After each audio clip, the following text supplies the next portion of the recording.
Hi,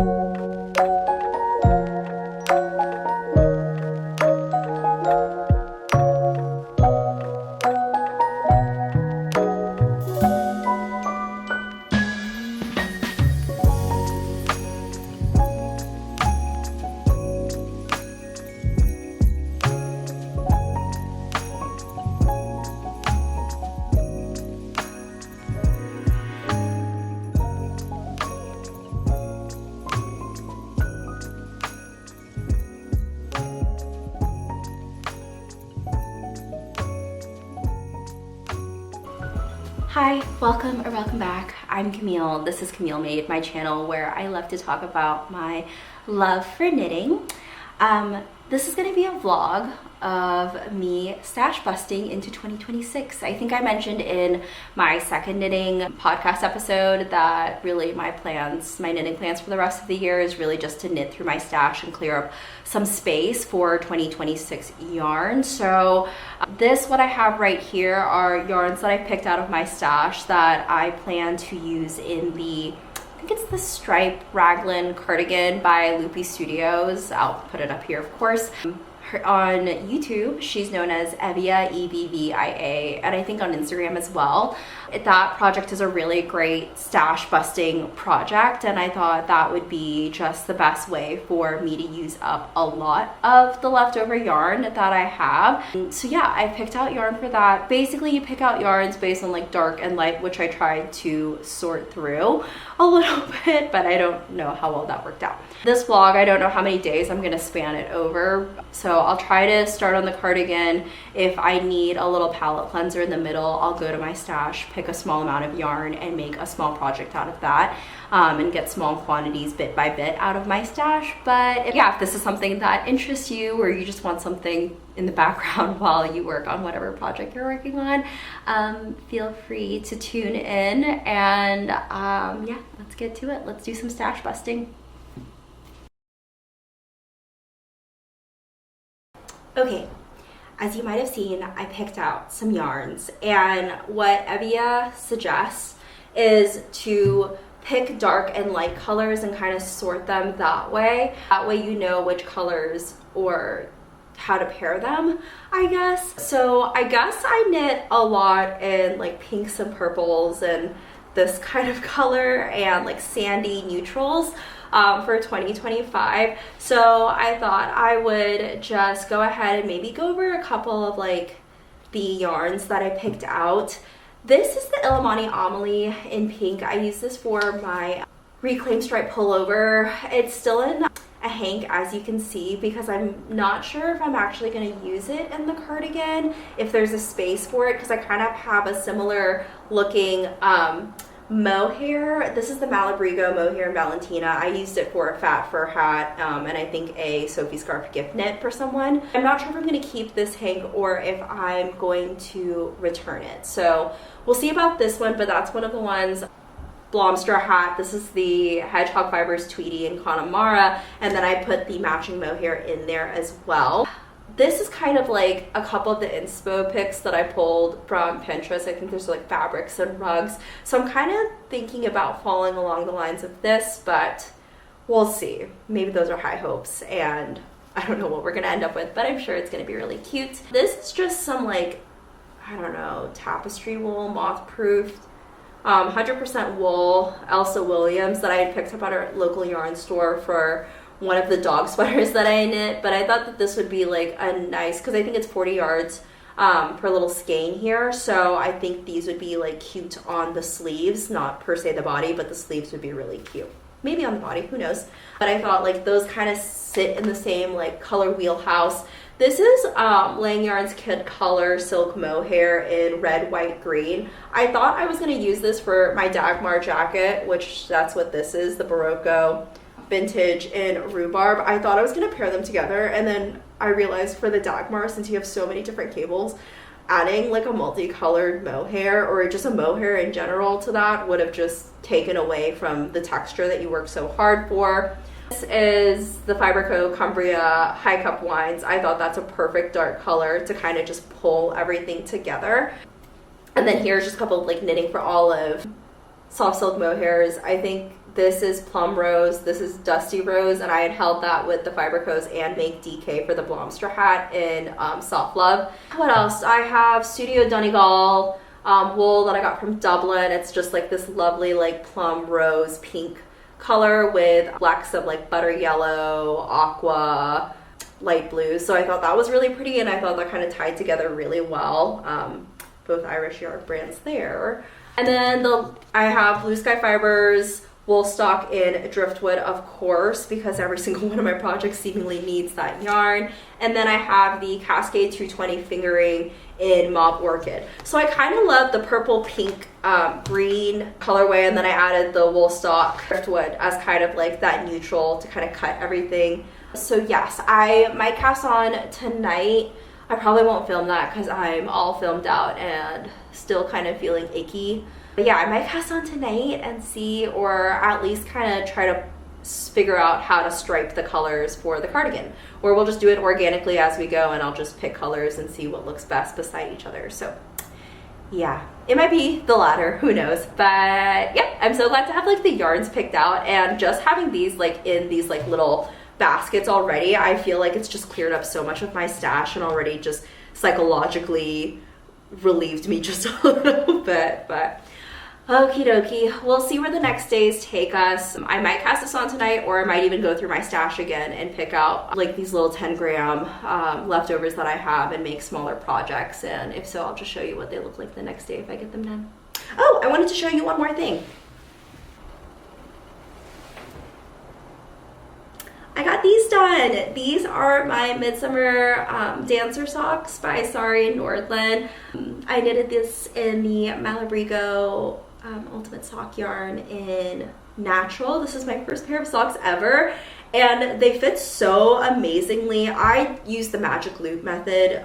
Put in the comments if you're a magic loop DPN or a shorties girl. I'm a magic loop girl. I have tried DPN so many times, and I don't think that is my thing. I've tried it so much, but magic loop for some reason comes so naturally to me. I know a lot of people get such an ick from that, but I love magic loop, and they worked up so much quicker. I did try to initially knit these with shorties, and no, I think like I just have like difficulty like figuring out like how to hold my hands in it, if that makes sense. But yeah, I got these done, and they're so perfect, and they came together so quickly. So it was nice to get the Malabrigo sock yarn out of my stash. So I guess I'll count this as a stash busting. Does that count? Yeah, I'm gonna count it just to make myself feel better. All right, so okay, that's it for tonight. Maybe I'll see you tomorrow, maybe I won't. I don't know, but I'll talk to you when I talk to you, okay?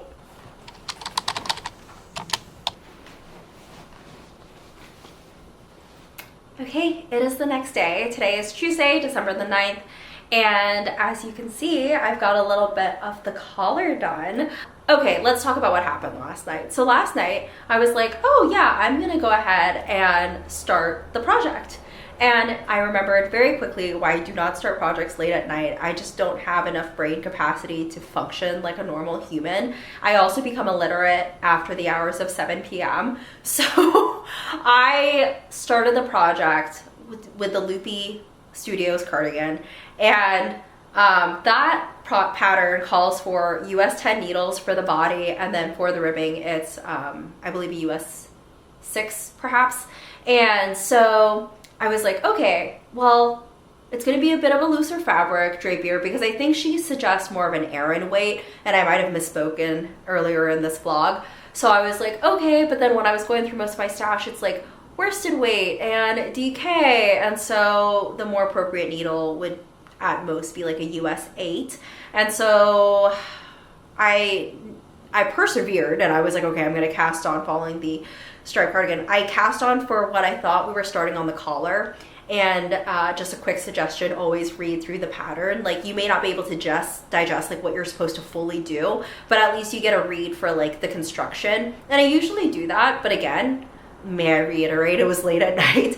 And so I was like, oh, I'm casting on for the collar. And then as I was reading, I was like, oh no, we're starting at the body. So then the pattern has it that you start at the body, and then you go back and you pick up stitches for the collar. And I was like, oh, I don't know if I want to do that. And so then I was like, okay, maybe I start for the collar, and then I'll just like move forward and then eventually work on the body, and we'll just adjust it that way.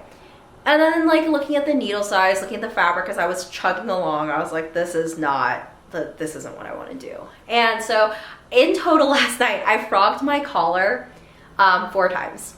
What I ended up doing is basically using the stripe overload cardi pattern by Spectacle Streak to drive the construction for this cardigan, since I'm using mostly worsted weights and that's what that pattern calls for. I decided, of course, not to do the polo like folded down collar and just did a circular collar cast on with the stitches indicated in that pattern after you do the collar decreases. And now I'm doing the raglan shaping and short rows portion of the pattern, and I think this is ending up a little bit better.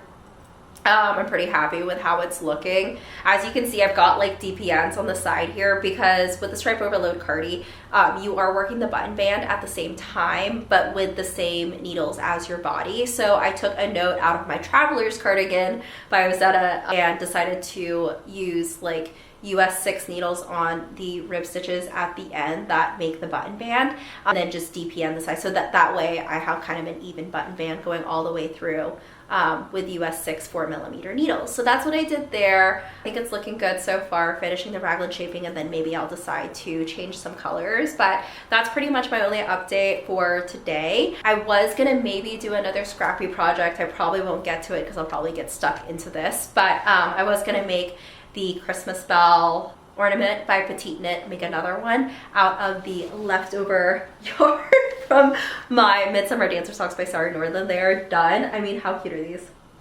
They're my first ever pair of socks and I'm in love. But that's the update I have for today. Maybe I'll see you guys later in the afternoon, perhaps not, but we'll see where we get going with this project. I'm actually enjoying this a lot. I love knitting stripes, I think, like most people.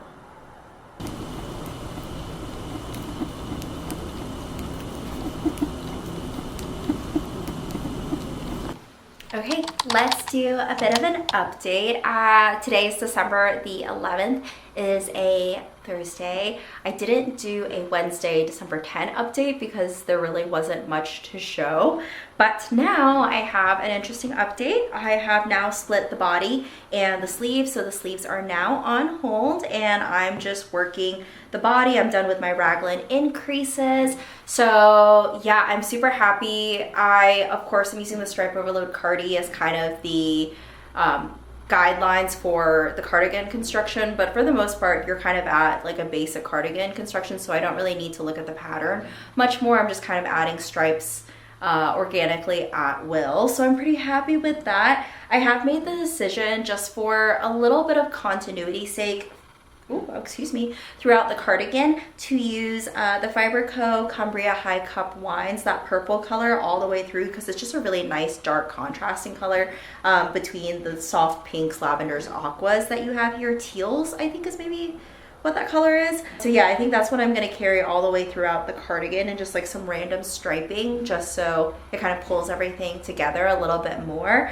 I'm so happy with all the different colors that are coming together. I feel like whenever I pick up yarn from my little stash bucket, I'm just remembering all the different projects that I learned and knit throughout 2025. So I have the stuff from the Reclaim Stripe Pullover, which is a very recent project. I have colors from the Blomster hat, and I have colors from 2 fat fur hats that I made. I have stuff from my Stripe Overload Cardi, the original one, and I also have the gorgeous rhubarb pink color from my Dagmar jacket. So I'm having so much fun, and I thought like I was going to be knitting smaller projects in between working this, but I'm very intrigued by this project, and that every time I add a new color stripe, I'm like, oh, how's it gonna look with the rest of it? And I think that's how most people feel about like color worker stripes in general, is that you have a difficulty like putting it down because you start getting really intrigued by the pattern itself. So I've been working pretty monogamously on this, and I don't know if I'll be working on any other stash busting projects until I at least get something done. I did want to get the body done within the next like week or so, just because I want to be able to go to the fabric store that's near me, because they have an entire button wall, and when I go I will definitely get footage of that. But the button wall has literally hundreds and hundreds and hundreds of options for buttons. So I wanted to be able to go to the store before Christmas and pick out buttons for the cardigan. So in order to do so, I have to finish the body to be able to figure out how many buttons I'm gonna purchase. But right now, what I'm thinking is I'm probably gonna do the like mother of pearl shell buttons.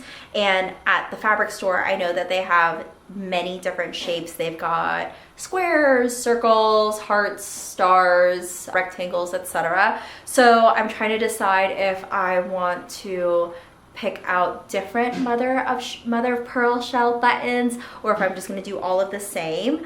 Yes, so that is kind of my goal, is that sometime next week I can go to the fabric store and pick out those buttons, and I'll definitely bring you along with me. But I don't know when I'll update you next, because really it's just going to be me knitting on this for a little while, so not very interesting. So yeah, maybe the next time we'll talk will be when we are at the fabric store. Okie dokie. Maybe I'll do an interlude of me wrapping my Christmas gifts as well, my Christmas gift knits as well. That could be kind of fun, an evening of doing that. So yeah, it is insane that Christmas is slowly creeping up on us. I'm very excited. Christmas is literally my favorite time of the year. I will say that I think because I live in such a large city, I'm in Atlanta, Georgia, where it's millions of people, I think that sometimes the holidays can either bring out the best or the worst in people. As far as driving goes, I think it brings out the worst in people. I have two huge pet peeves when it comes to driving. Let's talk about my biggest one. I grew up in North Carolina, where I feel like the road etiquette is pretty similar to Atlanta. Of course, when you're driving in Atlanta, it's a little more dangerous. You have to be a little more assertive than you would when you're in somewhere like North Carolina. However, I think that certain etiquette and certain rules still applies no matter where you are. If I, out of the kindness of my tiny Grinch heart, let you cut me on the highway, like you need to get over, and I'm like, you know what, let me back off a little bit, give you that space to come over, or you know, you're trying to turn into traffic and I'm like, okay, like go ahead. What we do when people are very polite and let us cut them is we do a little wave so that they can see it in the window, as in like, thank you so much. Okay, that is one of like my biggest pet peeves when it comes to driving. I feel like we should all be very courteous to one another. Another thing that's really bothering me recently, as I'm doing like driving around the city doing my holiday shopping, why aren't we using our turn signals? What is that? Tell me that you're turning. You can't just like, I don't know, do a 90-degree really fast. That's really scary. Oh, my other pet peeve, and actually this more so bothered me because this happened to a very pregnant friend of mine. Why are we not holding the doors for each other anymore? It's not even like me, like, oh, I'm just a girl, like hold the door open for me. Like if it's a male that's like 10 times bigger than me, I will still hold the door for you. And so I bring this up because my friend was going to the shops to take her little girl to get like her picture taken with Santa, and she's heavily pregnant. She has a 2-year-old. She's like carrying these things. Obviously, it would have been nice if someone held the door for her. And this couple sees her huffing and puffing, trying to get to the shops to take a picture with Santa. They open the door for themselves, close it behind them. Didn't even open the door for the pregnant woman with a toddler. And you don't even have to be pregnant or have a toddler. Like, just open the door. Like, if you see someone shortly behind you, just hold the door open for a couple of seconds. Like, that is such a nice gesture. So I guess what I'm trying to say is obviously don't do things just to get like affirmation and thank yous out of them. But if somebody does a nice thing for you, maybe a little acknowledgement, because that just, I feel like, encourages people to spread more kindness and like small acts of kindness. I don't know. Is that a crazy take? I feel like it isn't. Okay, that's my takes on road rage and holding the door open for people. No matter who they are, hold the door open. Okay. All right, I'll see you guys when I see you.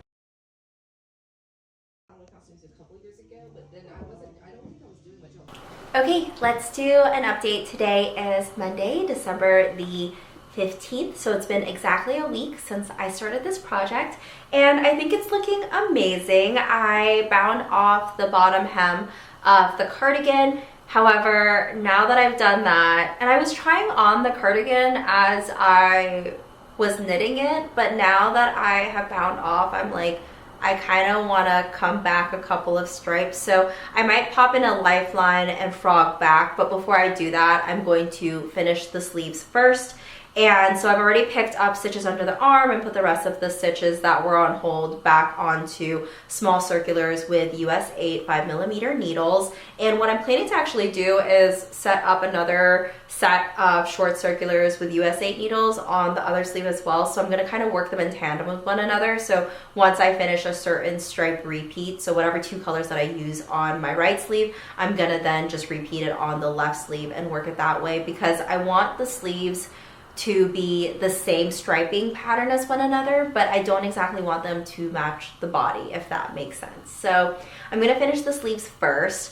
I had planned, so I was out doing errands earlier today. You'll see that I've been to the Craftivist to return the hank of the Illimani Amelie in pink that I didn't need. I didn't end up using for this project.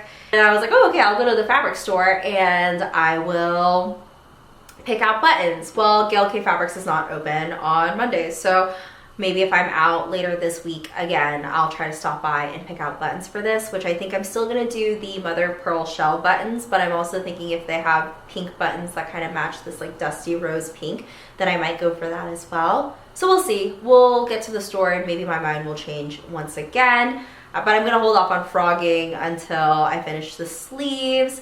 Let's see, what else can I update you guys on? It's absolutely freezing here in Atlanta, and I know that it's like negative temperatures elsewhere, but I'm just not used to 20, 30 degrees here in the South. That it's really a shock, especially at this time of the year. But yes, I think this is looking so good. I'm very happy with it.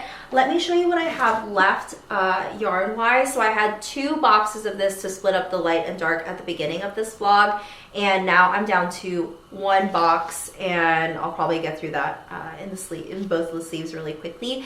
I will say I took out the Blue Sky Fibers Woolstock and Driftwood because I figured as I was like knitting the pinks and the purples and the variegated Lang yarn, kid silk mohair, I realized that having that driftwood tan neutral colorway was not really the vibe that I was going for. So I was able to take that and put it back into my stash, and I kind of have another plan for it. Hopefully I will get to it before the end, or at least get to start it before the year ends. So we shall see. Stay tuned for that. But yes, that is the update that I have for you, a very quick one. And yeah, hopefully we can go to the fabric store soon and pick out some buttons.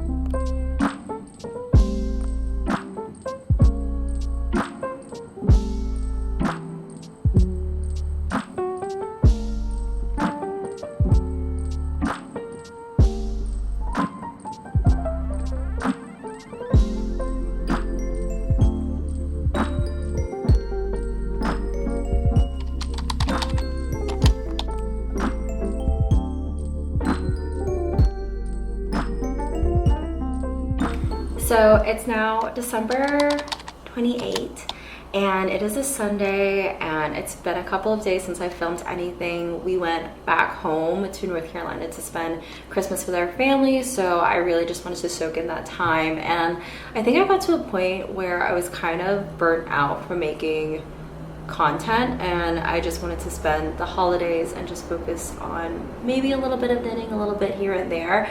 Really, when I was home, I didn't really knit as much because I was just having conversations with my family and just enjoying that time. So in the last maybe week or so, I didn't get as much done as really I thought I would, but I think for the month I still got a lot done.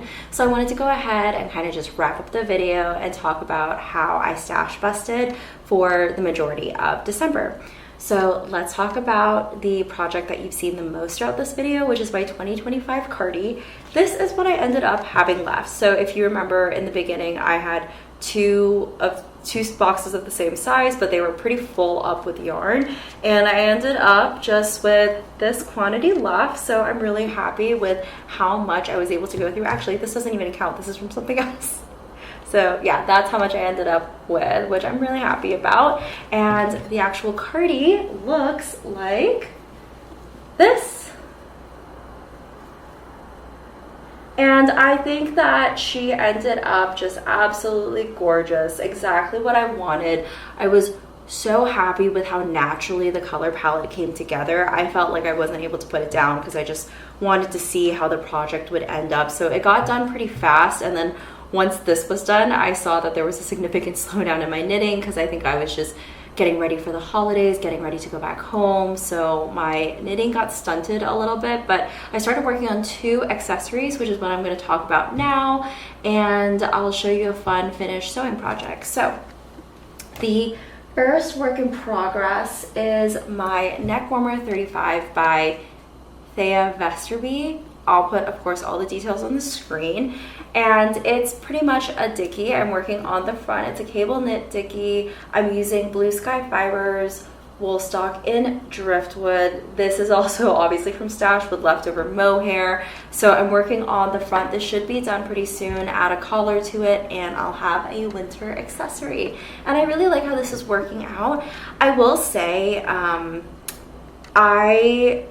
maybe it's because obviously English isn't their first language, but there were parts of the pattern that I really had to use a little bit more of my brain as far as like what they were saying. And even one of the rows for the cables, when it was written out, I think it had not been translated to English. So I was like having to use Google Translate, which honestly, it's not that bad to do so. It doesn't take that much effort, but it wasn't as mindless as maybe I would have anticipated, especially having maybe worked like a cable knit pattern for petite knit, where it's like you don't really have to think about anything beyond like looking at the chart. I think I did have to put a little more thinking, but it's not impossible. So I'm really loving how the cables turned out. As you can see, there are some extra needles on here for the ribbing because it's 1x1 rib on the side. I put a DPN, and then I was at home and I somehow lost my other DPN because I didn't bring my full set with me. And I ended up just putting US 6 4mm small circulars on the end here, and that's how I'm doing my 1x1 ribbing on the other side. So it looks a bit chaotic, but it's working out just fine for me.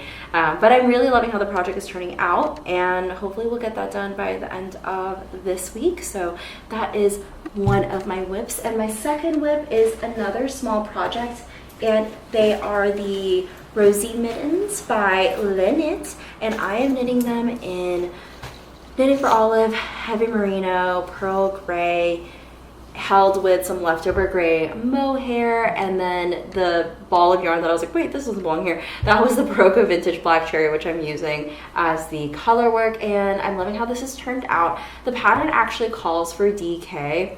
And I think because of the trauma from my Blomster hat, which was also knit in DK, I was like, oh, no. I'm just going to do this in worsted because I realize I'm sort of a tight knitter, something I've learned in the first year of knitting. So I was like, okay, what I'm going to do is I'm just going to do a worsted weight. And I think it's ended up just fine. I know that this will block up and give me a little more room. It fits just perfectly right now, but once it's blocked, it's going to expand and bloom out a little bit. So I have the first mitt done, and I've already cast on for the second mitten just to avoid second sock syndrome with my mittens. So I'm really happy with how this is turning out, and if you haven't done color work before, I think this is a great way to start. It's a small enough project to kind of wrap your head around, and the chart is super easy to follow, and the pattern is super easy to follow. So I highly recommend really anything by Linit.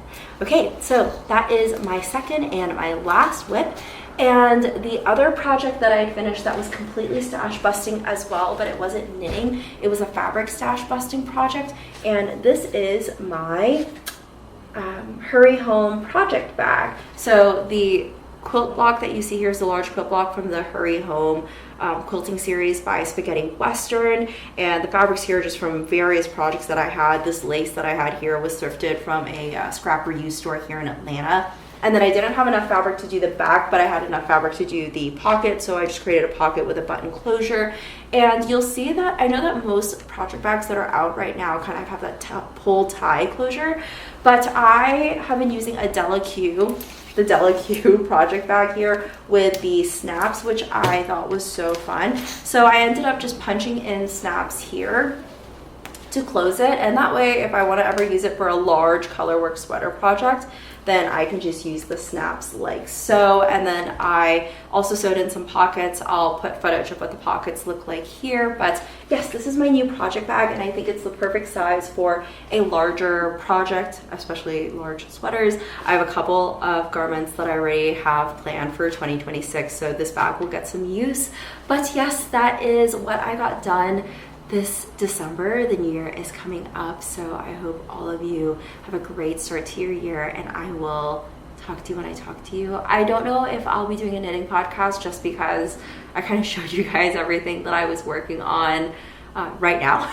So I don't know. I don't want to be really redundant. Maybe my next video will be kind of a make 9 situation, so we shall see. But if you made it this far, I hope you enjoyed this video, and I hope you had a happy holidays. And yes, okay, I will see you guys hopefully soon. Bye.